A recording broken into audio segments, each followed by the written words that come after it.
What's happening? It's Contrast Uncut, Season 2, Episode 29. Man, I wouldn't be able to do this without y'all. Shout outs to Uncle Snoop's Army and Bobby D Presents. It's your host Zylo, aka DJ Juan Dollars, like I won some money. Ladies and gentlemen, I got a very, very important guest. I'm talking about you have heard his music no matter where you've been. You've seen him in concert no matter where you've been. This man has worked like no other. From being in groups and Billboard charting in groups to Billboard charting as a solo artist to be, he's a pioneer, a trendsetter. Ladies and gentlemen, I got MC Magic in the building. Well, virtually. Hey!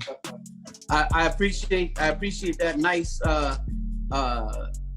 intro. Love. Oh yeah, it's bro, your history's out there. You know what I mean? Like I grew up in LA and I heard your music every Wednesday, Locos Peta Locos, and it led me to like, all right, what's this? And like, just real quick, like my grandfather's from Mexico and he swam across the border and fought in World War I. And my mom, she grew up and raised us out here, but she never taught us Spanish. But so through hip hop, I was able to really understand like the stuff going on in LA and understanding some Spanish. I understand if someone called me a bitch or called me some shit because of the music. The music, yeah. Actually, there was a time when if you spoke Spanish in the USA, regardless of what your origins were, it was frowned upon. And so there's a few generations that specifically purposely did not teach their kids Spanish because they would be made fun of or put in a box. But fortunately, they weren't able to erase the language here in the USA. And, nowadays we live with carnicerias, panaderias, taquerias, or eloteros. Really, we're still in Mexico. You feel me? Real talk. Shoot, my stomach loves being Mexican. Are you kidding me? Amen. So let me go into my quote and we'll keep on digging in and, weigh in how you feel. If it relates to you, I want to hear it. If it doesn't relate to you, I still want to hear it. Okay, let's go. When people say I can't or I mustn't, I always say I can and I will. Oscar De La Hoya. I mean, that's an awesome way to think because, nothing great ever happened by laying on the couch. You feel me? Real talk. Nothing great ever happened by watching TV, by playing video games. Everything happens when you get up and just do it. And so, yeah, the people who say can't, I think are the people that are afraid to put in the elbow grease, to put in the work to do it. Now, can is possible, but possible does not come easy. Right. It takes work, dedication, preparation. So I feel that, I like that Oscar De La Hoya quote.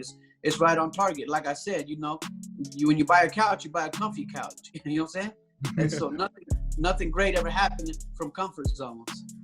Oh, I like that because that speaks so much volumes. And you put such good points because nothing comes to anybody overnight other than a dream.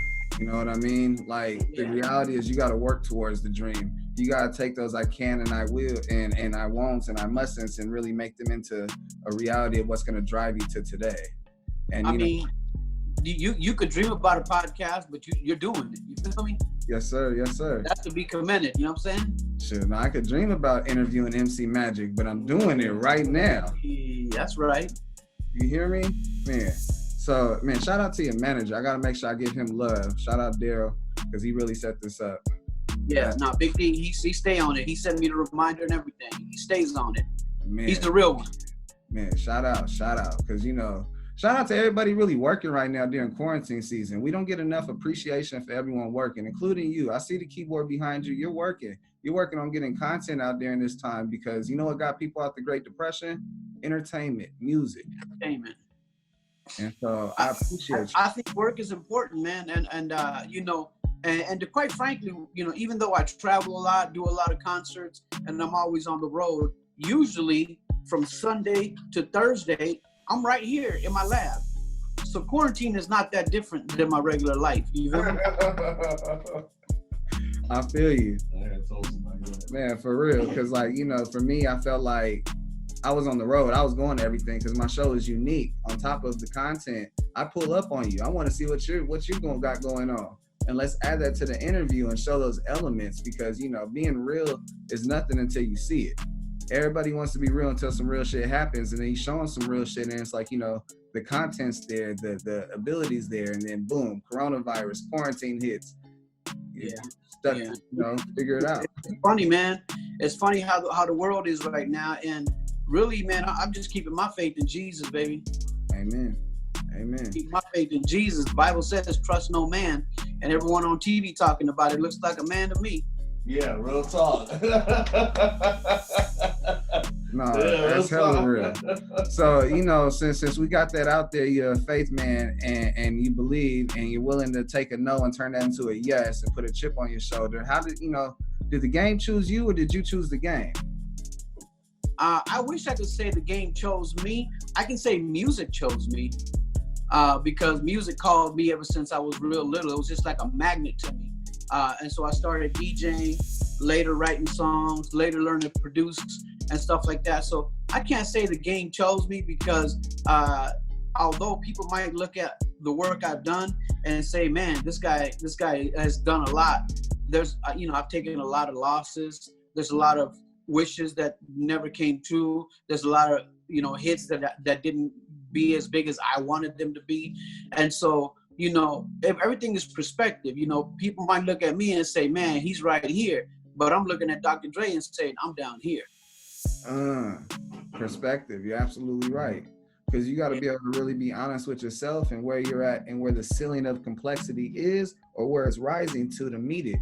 And I respect that, because, that shows the ambition of being humble and hungry. No doubt. No doubt. I mean, we got to be humble. We got to be hungry. We got to be willing to put in the work. Denzel Washington says, nothing replaces hard work. Nothing. No, you're right. You can only add to it. Yes.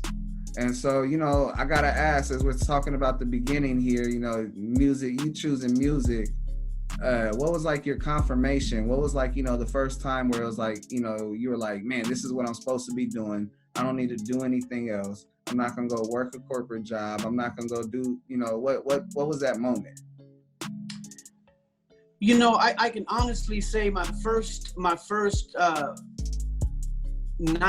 day event that turned me around and said, music is what I'm going to do forever, is we grew up in public housing. The government gave my mom a house, and and the rent was according to how much she was earning.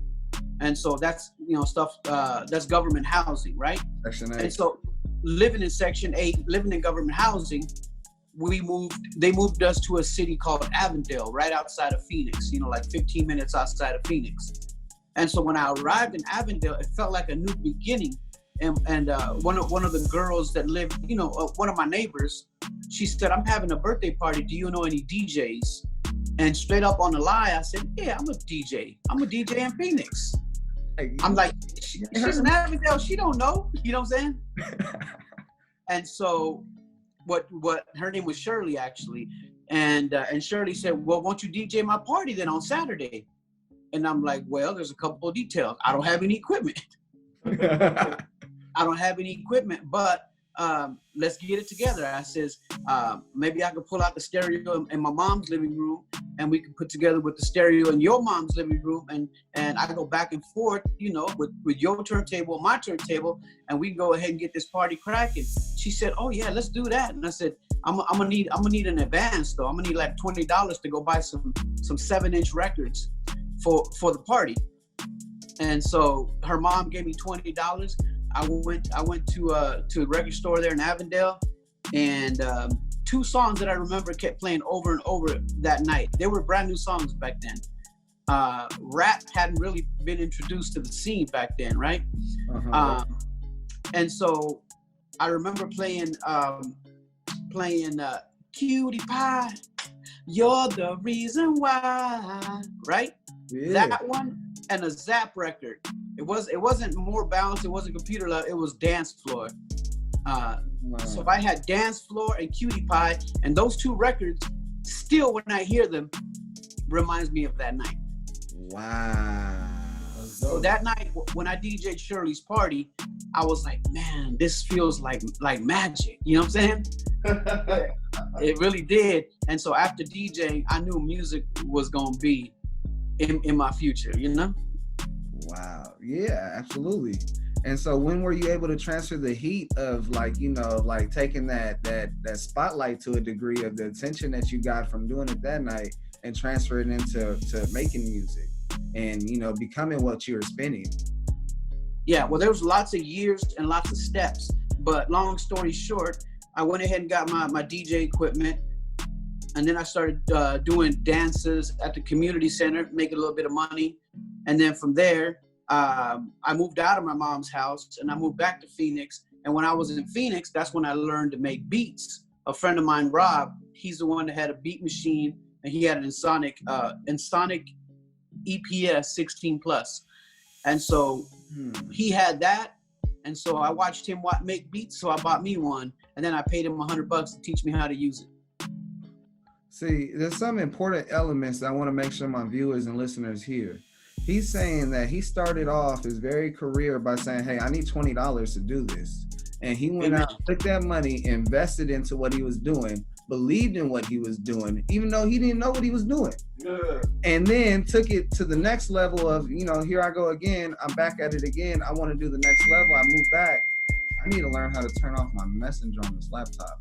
And then here you go again. You know, here's the opportunity. And back to Phoenix, and you're like, man, he got this, he's doing this. I want to do it. And what do? You invest in yourself again with the money you made by doing the events in the community. And it's just important that people hear this, like, because everybody thinks that it's just going to happen overnight. And it's important to have like the pioneers really just give off the blessings of their story like this, because there's such core values in investing in yourself and believing. And so, you know, I'm sorry, I had to jump in and add that, because people, it may be like what you're supposed to do. You felt that it was what you're supposed to do. But a lot of people get that same feeling, and then they think about a burger, or they think about a girl, or they think about some other things, and then, you know, that money they could have invested in themselves to have tenfold what they spent that night, it ended. Yeah, investing in yourself is the best investment you can make. Even if the investment is spending 15 minutes on a YouTube tutorial learning how to play guitar. Even if that's your investment, investing in yourself is the best type of investment you can do, because, you know, once it's in you and you got it, it's yours. They can't take it from you. Yeah, I like to say that all the time. It's in me, not on me. I try to put new things on me all the time, but what's in me stays there. And, you know, I'm happy you're able to bring that up without even me saying it. You made me want to say it. I'm sorry. Amen. Amen. So what happened after your boy taught you how to make, your boy Rob taught you how to make the beats and you paid him $100? Like, you know, just sum it up. I know it's out there, but I love hearing it. Yeah. Well, it was liberating to me, because I now was able to take ideas from my head, put them into the sampler workstation, and output them to an actual CD.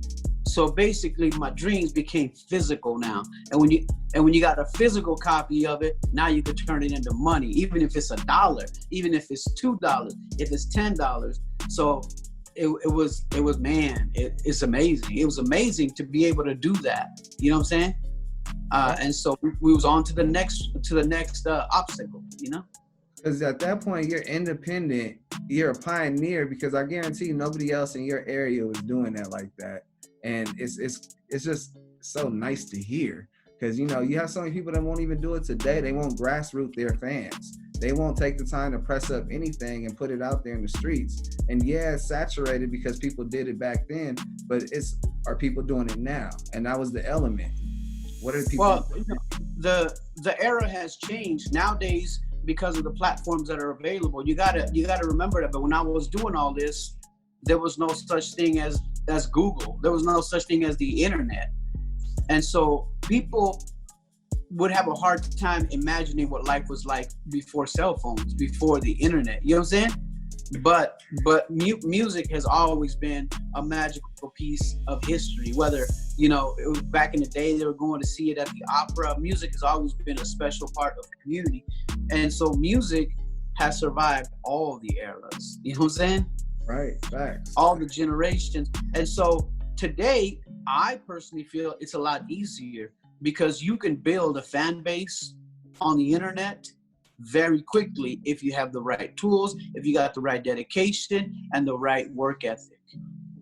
You know, it can be done. There's lots of people that are famous just because they're famous. You feel me? There's lots of people that are famous because they put in the work, you know, and whoever was watching the other side of the screen, they kept their attention. So the hustle has changed a little bit. You got to be able to deliver still, whether it's music, whether it's guitar playing, whether it's telling jokes, whether it's doing comedy skits, you got to deliver. And when you deliver something, the consumer has the choice of either listen to it, watch it, and ignore it, or listen to it, watch it, and then text it to somebody. When your stuff is good enough to share with somebody, it's good enough to go. You see what I'm saying? Because word of mouth is the best form of advertisement still. Yeah. You know, when you see a cold meme, something that makes you laugh, you either share it or you send it to one of your homeboys or your girl. And it's because it was that worthy to deserve a share. You know what I'm saying? Facts. That's how society's going right now. Back in the day, it was word of mouth. You had this CD and you got it from this corner and you was like, man, I got it. He be posted over here. And then you got this. And then, you know, they go back and meet there. And so it's crazy how it's transformed. And, you know, there's highs and lows through those transitions and you have to keep on reinventing yourself through those times. And so my question to you is, you know, weigh in on how you reinvented yourself and you know, the process through the highs and lows, the fake promises, the false hope, the losses turned into lessons learned. Yeah, well, I mean, the number one thing I'm gonna keep going back to is grind, hustle, because there came a time when you know, I wasn't making my hits they stopped being played on the radio. The radio stopped playing my hits because they were moving on to the newer hits. And so when you drop that off, remember there's no internet back then. So when the radio stops playing you, it's like the internet stopped playing you. You feel me? Right. So I had to learn how to, you know, make a new hustle. I had to get in front of people. So I started booking myself at fairs. I'd go out to like the Arizona State Fair. I go to the Navajo Nation Fair, Pima County Fair, Southern New Mexico State Fair. I'd be set up as a booth in an era where no rapper was doing that. I was inside the fairgrounds, and these places, like, to get a booth to be there for 2 weeks costs $5-7 grand. And so a lot of people are like, man, I can't afford that. I can barely afford a $20 spot at the swap meet. But being inside the fairgrounds, I had access to thousands of people every day. Right. And so that hustle kept me alive. I mean, I would make $2,500 a day. I would make, you know, $6,000 in a week, or a weekend, stuff like that. Because we had to figure something out. And during that time, the internet and MySpace, Facebook, and YouTube were going to start jumping off. And as soon as I figured out how to get on there, all the people that saw me at the fairs, all the people that saw me at the swap meet, all the people that they started to reconnect with me. Oh, that's that dude from so-and-so. That's a number one thing that people say to me is, I remember you from that one fair. I remember you from that one dance, that one concert, that one place, or you made a song for. People remember these things. And so when I was able to reconnect with them, then I was able to join the new wave of people. That's reinventing. It's never giving up. Reinventing is never giving up. Whew. How did you connect, like, make the connection with the Art Laboe's audience and you guys connecting on that level? Because that audience loves MC Magic. Because, you know, after I come on, then there's Art Laboe. It's almost like y'all go hand in hand. You can't get no Art Laboe without MC Magic in there. I'm glad you guys brought that up because Art Laboe has been such a blessing in my life. And I was actually doing a favor for a friend of mine. I was editing a radio commercial for a promoter. His name is James. James is now passed on. So James said, I'm having a concert in Tucson. And the guy who's going to voice the commercial, his name is Kid Corona. He says, can we produce the commercial at your studio? I said, yeah, come on down. I got you. So that day I did a favor for James. I recorded his commercial, I edited it, I produced it. Kid Corona from the radio station was so impressed on my efficiency, my studio, my ability, that he's like, yo, man, you made me sound amazing. Yo. So Kid Corona said, I'll play any one of your songs on the radio. Just tell me which one. Wow. Just to get a favor to favor, you know what I'm saying? Yeah. And so it just so happened that Kid Corona was working at Hot 98, and the radio station was owned by Art LeBeau. Oh. So when Kid Corona played my song Lost in Love, it became like an instant hit on his night show, to the point where Art LeBeau got word that Kid Corona was playing this little record. And Art's like, well, let me hear what's going on. And when Art heard it, he became an instant supporter of it. And that's where our story began right there. That's Wow. dope. That was in 1996. Wow. 1996. And so that radio station where Kid Corona used to work, eventually Clear Channel bought it from Art LeBeau, and then Clear Channel changed their name to iHeart. Yeah. So now it's an iHeart station, but back then it was an Art LeBeau station. You know, it was amazing. It was amazing. So that's where my story with Art LeBeau began. And here we are, you know, 30 years later, he still got my back. Yeah. Still doing it hard, going hard too. Yeah, no, I love Art. Art is amazing. And I think the people love him because he's genuine. That's something hard to find in this era. It's something that's genuine. You know what I'm saying? Facts. 100% facts. Mm-hmm. Honestly, that's the real reason why I feel like I'm getting the opportunity I'm getting, because I have a genuine aspect of wanting to know, because, you know, your ability to talk about it and these listeners to hear it, they get the approach that, you know, I can do it. I got the right hustle. I start thinking about how can I have more ears listening to what I'm doing, and how do I connect that? You know, it's going to still transfer waves right now. And so, you know, that's a lot of the reason why I have this platform. So I'm really blessed you brought that up right now, because genuineness creates relationships, and relationships that you created with Kid Corona to the station to Art LeBeau is lasting 30 years. You know, that's longevity. Yeah.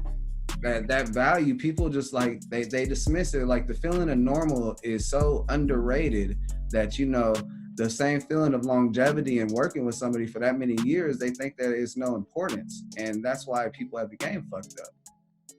Oh yeah. I mean, like Kid Corona, you know, we started on just a cool friendship, and you know, to this day we're still good friends, just like Art LeBeau and myself.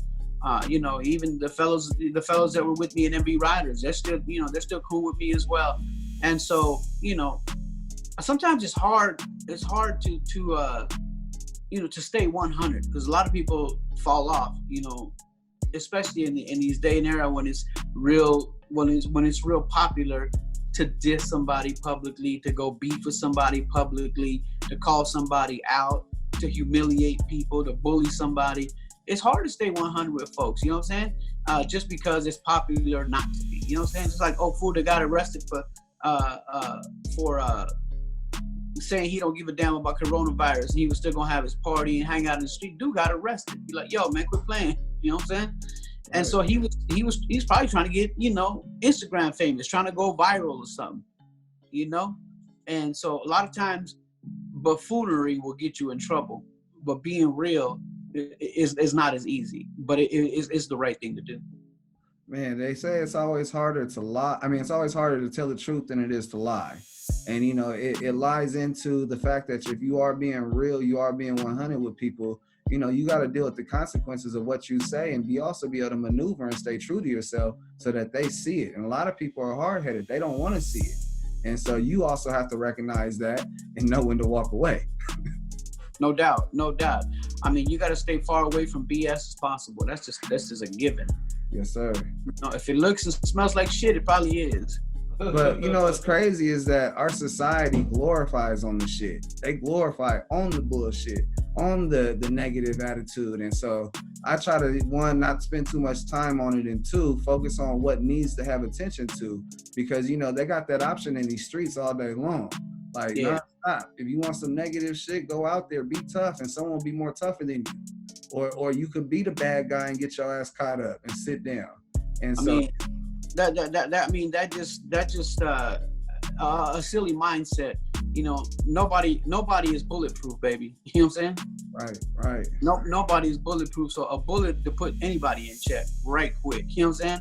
Whether it's a stray bullet, a bullet from an opposing whatever, or a bullet from the police. A bullet don't discriminate. It just kills. Real talk. It has no names. It just has a destination from when that fire pin hits it. Yeah. So, you know, I got an old saying that I really like: when you play with fire, eventually you're gonna get burned. Real talk. Yeah. You got anything? No, you summed it up with a lot of that. I mean, the history that you bring, and that's what's so dope about what I've always admired about you as an artist, Magic, is that, you know, there's not too many artists that come from our era, that era, that still surpass and stays afloat with what goes on in this world. And I'm not just talking about your older fans.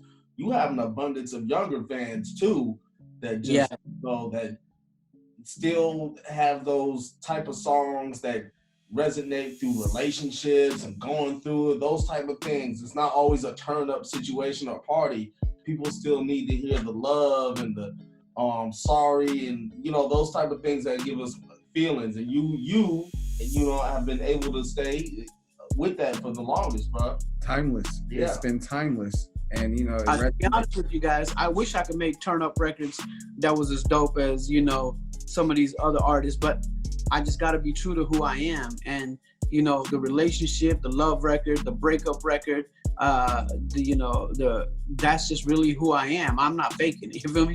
Yeah. Exactly. Being true to yourself. Yeah, I'm gonna let 50 be 50 and I'm gonna be me. You know what I'm saying? He said, I'll meet y'all at Magic City, but just know that came from me.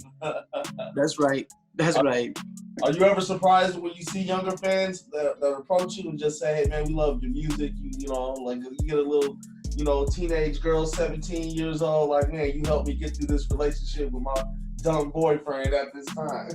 Yeah, I can't say that I'm surprised, because I put so much work into it, into making a song that, like, if a song moves my heart, I know it's gonna move a young girl's heart.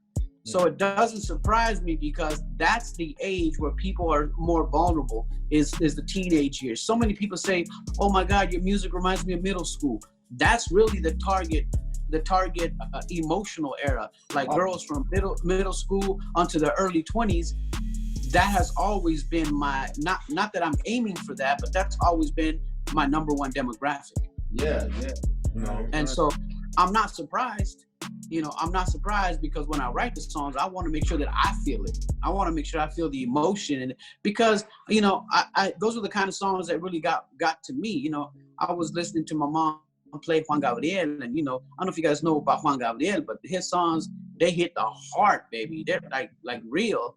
I was explaining to my neighbor the other day that I was really big fan of Babyface. I says, if you put Babyface and ZAPP kind of tied into one, that's kind of my style. ZAPP and Baby.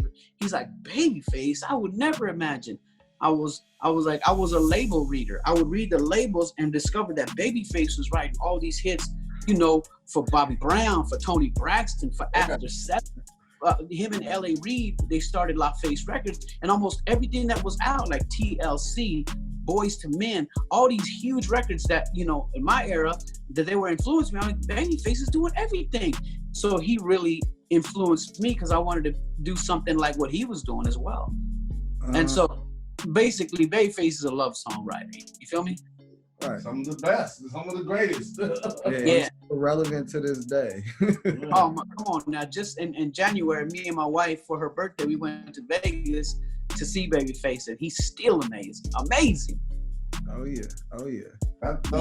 Though you guys make songs where the fellas can't really speak for themselves, so they play y'all music to speak for us. You know what I'm saying? We got the pride that makes us say we can't say sorry, but let me put on this Magic or Babyface, and that's sorry enough. Battle of lyrics. I'll take that. Emotion. We got battle of lyrics for you, because you know he's real. Because you know, a lot of the time we can't get that expression like we want to. We can't love ourselves, but a lot of guys can call somebody and tell them this and that, but when Babyface says, "When will I see you again?" Like, oh damn, you want to see me again? You feel me? Yeah. When can my heart beat again? Come on, now. The truth. That's hard. Yeah. Oh man, so you know what? As much as I want to keep on digging into the music, I don't want to get a bill because I got you singing a couple of times. So let's go into my awareness segment. Oh, you went to the awareness segment? What'd you say? Yeah, I got an awareness segment. You know, it's actually just a big common topic, and you know, I thought, you know, as the platform I have, I want to find a way to introduce it, and I'm talking about, you know, interactions with police. And a lot of these youngsters and even adults don't know what to do when the red and blue lights hit, that high beam hits the back of your neck and searches for everyone's head in the car, and then you hear the blurt sound. So I asked my guests, you know, when was the last time they were pulled over to, you know, one, awareness of you getting through the situation, and two, of some of the stuff you were doing so that you got out of the situation? To be honest with you, I'm not because I work in the public, I'm not out in the public that often if I'm not working. So the last time I got stopped was for a speeding ticket. And, you know, I wasn't going 25 over the speed limit. So the cop said, no, yo, man, can you slow down? And I think the last time I got stopped was probably just gave me a warning because I haven't had a speeding ticket in so long. So that's my last time. But then again, I'm not that dude that be in the clubs either. And I ain't turning up like, you know, dudes like to jump in the car together and let's go find some trouble or let's go find some fun. Usually fun and trouble are around the same thing. I've never been that guy. I'd rather be at home writing a love song. So you guys hear that? Take the time and slow down. That's basically the best advice he's giving you guys, is slow down. You know, there's better things that are out there. You ain't got to go chase it. You can write about it and it'll come to you. Yeah, it's invested in yourself too. So, you know what I'm saying? Ooh. When you do something, you invest in yourself and let the cop get you, you gonna lose investments. Right. Man, what's one thing that you could leave with these youngsters that they need to think about before they, you know, they get out there and do some dumb shit, some fun shit? All right, I'm gonna preach a little bit just because I am a father. I got 3 boys, and I've always tried to guide them, you know, in the right direction. And one of the most important lessons that I teach my kids is if you never start, you won't have a problem. Life already has a bunch of obstacles. The obstacle of making money, of having a career, of being successful, the obstacle, you know, of finding the right girl for your life. There's already lots of obstacles. Paying your taxes on time, all that stuff. Don't put more obstacles than you need. What I mean by that is when you start smoking and drinking and partying and acting up, really, you put more obstacles in your life and you're never gonna get to that destination. Cause I ain't never seen nobody drunk do something good, ever. Ever. Real talk. No, that's real talk. And then I'm happy you brought something up in there while you were preaching. You're a dedicated dad. And I gotta make sure I ain't got my hat on, but I take my hat off to all my dedicated fathers and I make sure I give you guys your flowers. Because, you know, one, being in the industry and being in the limelight, people forget that you gotta come home and balance. And so, I respect that. And then I asked the question to you gentlemen, you outstanding fathers, how do you balance? My family keeps me in check. Like when I'm at home, I'm not MC Magic. I'm that fool that needs to take the garbage out. You feel me? You can't see my wife after that one, brother. My wife be like, yeah, finish your life because you need to cut the grass, you know? So yeah, they don't let it go to my head. They don't treat me with no exceptional privileges. As a matter of fact, they try to keep me down to earth as possible, and I be having to fight with them. So, you know, I be having, y'all give me a damn break here. It's just about keeping it real. It's about keeping it real. We're all human. You know, we're all human. And so just be the best human you can be, whether you're famous or not, whether you're half famous, whether you're trying to be famous. Just be the best human you can be. That's even better than being famous. Right. That's humanitarian. Yes. So I have this segment called Trading Places. You know, I grew up like, you know, pretty much like my dad had a whole bunch of money. He invented this cab company called Valley Cab in the late 80s. And then he passed away in 91. So I didn't grow up with my dad, but make a long story short, we grew up poor because my mom made poor choices. And so it's in me, not on me. And I was like, well, how do I have a segment where pretty much like I want to wake up or be something that I want to be and then talk about it? And so I was like, well, let's flip it. Let's do a thing like Trading Places with Dan Aykroyd, Eddie Murphy, and have two iconic people wake up in different lives and then talk about it. So that's how this segment got invented. And for you, we already talked about one of the people, and I'm gonna throw in someone else. And question number one is, will it work? And question number two is, what would life be like if these two people traded places? You ready? Yeah. Like who am I trading places with? Am I picking that? No. I'm picking it. Okay. If you're not trading, if we're gonna talk about these two people trading places. Oh, okay. Martin Lawrence and Oscar De La Hoya trading places. You know, will it work? Number one. I think it would work. I think it would work because when you trade places, if you trade places, those are already two successful people that have been in the public eye, people that have been able to build their careers from their craft, and so all they have to do is adapt a little bit because really all food is just ingredients. Can you put that on a repeat? Say that again for us, Magic. I was DJing right now because I would put that on. Run that back. I think it would work. I think they're both successful people, and they've already done a bunch of things. We all have trials. Nobody is perfect. The richest people in the world may have some of the biggest problems. Right. And so money don't fix everything. But when you see somebody that has been able to survive the trials, the obstacles, like I said before, the obstacles that life presents, whether it's Martin Lawrence or Oscar De La Hoya, I think if they switch, they'll figure it out. So what would some things be like differently? One each. Give me something that'd be different about Oscar De La Hoya if he was Martin Lawrence, and what would be one thing different about Martin Lawrence if he was Oscar De La Hoya? Well, if they switch places, Oscar De La Hoya is definitely gonna have to learn a lot more about the Black culture. Facts. He's definitely gonna have to learn a lot more about the Black culture because we think we know, but until we're there, you know what I'm saying?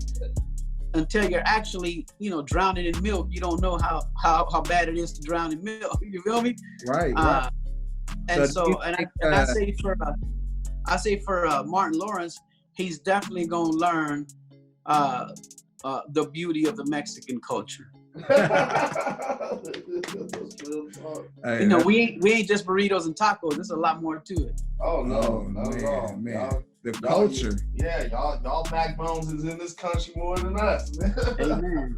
Yeah. So the culture clash is a good thing too, though. I think culture clashing is being able to go, like when I go to other countries and I get to see how they live, how they might change their transportation system just a little bit than what we have in America. I'm like, oh yeah, why didn't we think of that? Just little things, like I always wonder why in Europe the steering wheel is on the right-hand side, not on the left-hand side. And they design all their streets like that. Yes. That's crazy, right? No, and I don't like how, New Orleans, they got these cobblestone streets like we're still supposed to be in France. Mm-hmm. I get it's French, but shit, come on. I mean, we can't even drive over here. It works for tourism. So I have this next segment. It's called Impulse Q&A, and they got like random questions. They're like good fan questions on these cards, and we pick them randomly. Like I don't even know what they say, and you got an option to pass, and we'll go from there. You got any questions? Nah, shoot them. Question number one. What would be the worst movie sequel ever made? What would be the worst movie sequel ever made? Man, I'm not so much on movies, but the worst. I only watch good movies. You could pass. We could pass. Yeah, I wouldn't even know. What is the last movie you saw that you said, you know what, that was good the way it was, I wouldn't want to see a sequel to it? I just watched, I'm not done with it, watching that dumb Tiger King. As dumb as it is, it's crazy. Oh my God. Too bad there's more Tiger King coming. Hey, the memes involved with Tiger King has had me crying. The coronavirus got a scapegoat with the Tiger King because they think that Amy lady did it all. Hey, you know what? Coronavirus was the best thing that ever happened to Tiger King. He's probably loving the attention he never got in his life. Question number 2. If you got stuck in an elevator and were forced to listen to only one song, what song would you pick? The song is called Antes de Ti by Mon Laferte, without a doubt. Man, he answered with confidence. He said, don't play with me. Put that in the damn elevator just so you can lock it. Listen, guys. Mon Laferte is my new addiction right now. Her music is so amazing. Born in Chile, started her music career in Mexico. Just yesterday when I was cutting the grass, I think I listened to it on repeat for about 39 times. Wow. Yeah, so there it is. Now I'm gonna go listen to her now. Thank you. She's amazing. Question number 3. Do you have any superstitions? I'm not very superstitious at all. You know, if I believe in Jesus, and that's probably the most superstitious I can be, and I think that's the best superstition to have is, you know, faith in the Lord. But as far as, you know, black cats and I don't even like to watch stuff that even offers that. Like, I don't watch scary movies. I don't watch Blair Witch type stuff. You know, I just that ain't my thing. I like things that are real. Yeah, no, that's dope. So, do you have like a certain thing you do before every time you perform? Is it like, do you pray before you perform, or before you make music? Is there something you do? Yeah, I definitely pray, but I pray oftentimes during the day as well, just to get the day started. In the middle of the day, before we get in the car, before we eat, we always got to be thankful, because you know, a lot of times in this day and age, it's easy to take things for granted. Like, people didn't believe the coronavirus. We took life for granted. Yeah, right. You know, and so I'm real thankful, because God has been good to me. You know, He's put me through some tough times that made me tougher. And so I'm real thankful, you know, to Jesus for dying on the cross for me. And so I mean, if anything, prayer is the most important thing, you know, next to hard work. Yeah, give all glory to God, because that's, you know, the snowball effect of going downhill only happens when it takes some other things involved. Universal work, you know what I'm saying? Mm-hmm. And so let me ask you this. What are you most excited for coming up? You know, I asked this question because number 1 is coronavirus, and everyone's been down about the reality of what they can and cannot do of regular things. So, and 2, it's important to be excited for the work you have done, the work you are putting out, because, you know, you do have accolades, and you are a era of timeless music that is getting played and played and played, especially during right now. Can you imagine, you know, there's people that are breaking up because they cannot see their significant other because they're in a different household. Yeah. I'm sorry about Benji. Somebody must have knocked on the door or something. Is that a rat or a German Shepherd? No, he's a Labradoodle. Well, he barks like a big ass dog. Yeah, Benji, come here, baby. Come here. Benji! Can you guys quiet him down, please? All right, sorry about that. No, it's all good. I love the realness. It is real. I mean, we can't fake the funk. You feel me? Facts. No, I'm actually happy my kids didn't bust down the door on me and call. Yeah, my kids will bust in. They don't care who I'm talking to. They just want the dad's attention. And then I'll be like, I'm working. And then they'll make fun of me. Like, you know, you all planned. You did this so that you can make fun of your dad during the interview. That's what you want to do. The kids are 6 and 3. Oh, damn. Good luck, brother. Yeah, my baby is 21. I'm Gucci. Oh. Hey, brother, mine just turned 21 last month. I'm with you. See, he said praying hands. It's a different world when your kids are grown. I'm telling you, man. I've already been through the fire, over the hill, all that good stuff. Yeah, he said, I'm just ready to walk her down the aisle. Yeah. Always I got no tires. I said, I'm not ready for grandkids for another 10, 15, 20, 40 years. There you go. My little ones don't have any kids. My 21 and 23-year-old, but my oldest does have a daughter. Zoe and her sister. Yep. My daughter's name is Zoe. That's cool. Yeah, my granddaughter is Zoe. Yep. Man, you young grandfather, bro. You really look like you don't age at all. Like you like have a secret recipe. You won't tell nobody, like bush baked beans, and you just age so well, bro. I appreciate that, man. I take the love, man, because sometimes when when you get up and you're sore, you look in the mirror and you can't run basketball like you used to with the kids. Oh, you feel like, okay, this old fool is getting old, but we good.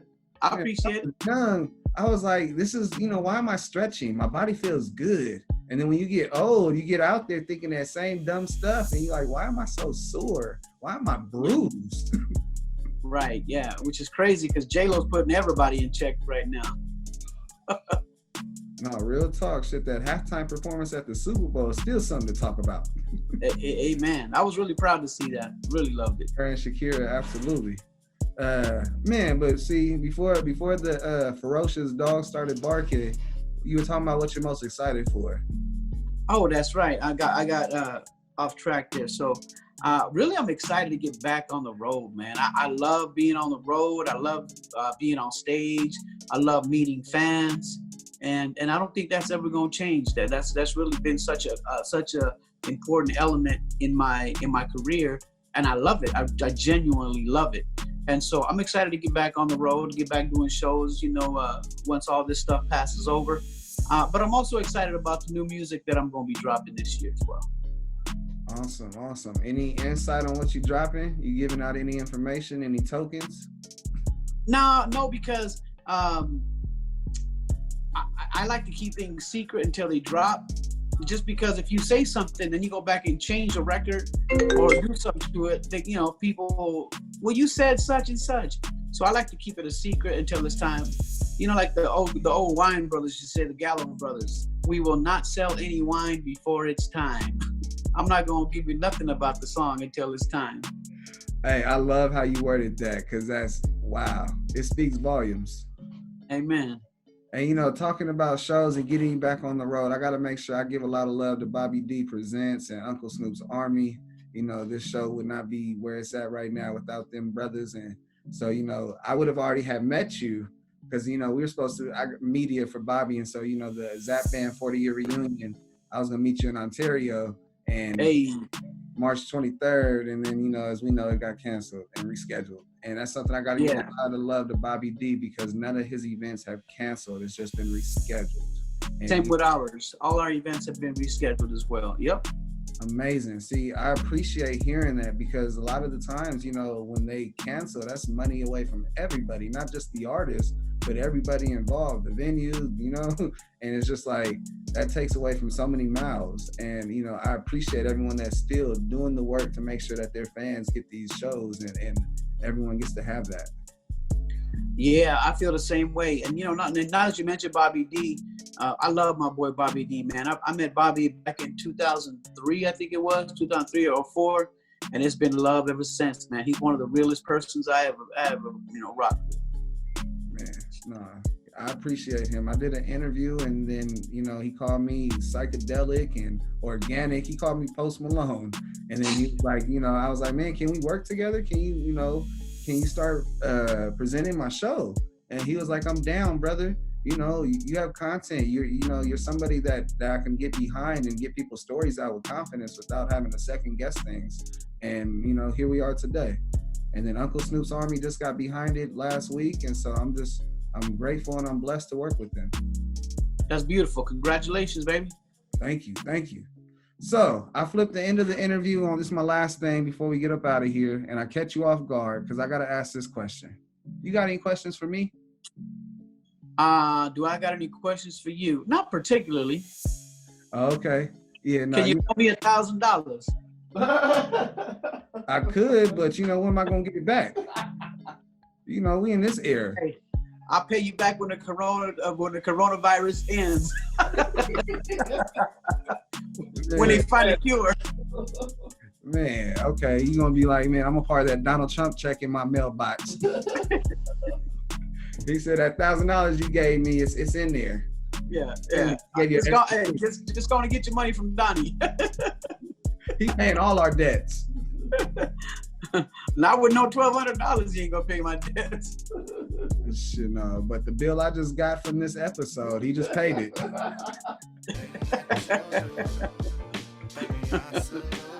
Magic, I appreciate you. Oh my God, man.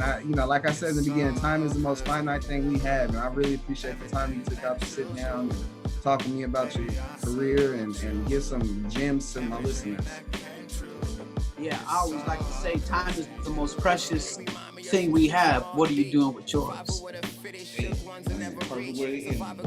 Hey, we want to let you know one more time, Bakersfield, Kern County loves you, man. God, thank you for doing this with us again, bro. Yeah, 661, I love you too, baby. Hey, Contrast Uncut. Hey, what up, everybody? It's your boy MC Magic. You got it locked on Contrast Uncut. Should I drop some talkbox in it? Contrast Uncut.